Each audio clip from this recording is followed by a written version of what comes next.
I wanted to come back in the daylight hours and see what it was that Millie and I experienced the other night. But here you can see there's the main Wapsie coming down and going downstream. But then here's this pretty good current flow coming here where the river must have split. So unfortunately I can't see where Millie and I crossed yet, but there definitely is a big split here in the river.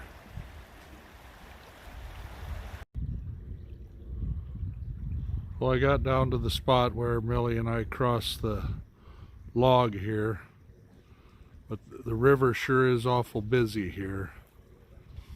The main channel is out back there, but there's a couple of different channels that are cutting through. There's where the log was, and then Millie's tree was actually this bigger one back here. That one there.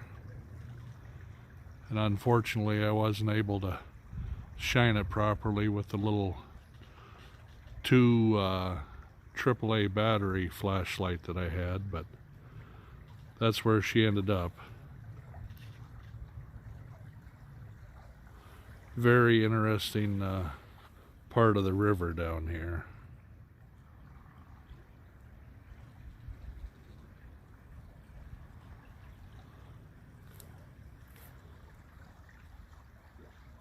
Yeah, I'm glad I came to check it out because it sure wasn't making wasn't as obvious as it is now when you have some daylight. Just a different angle again of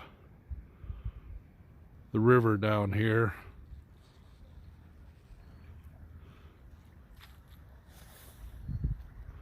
And this tree here is the one that Millie ended up on the other night.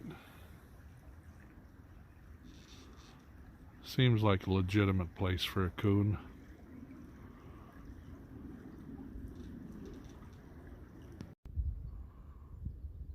Well, I feel kind of foolish, but on my way back to the truck, I took a little different route, and I stumbled upon this.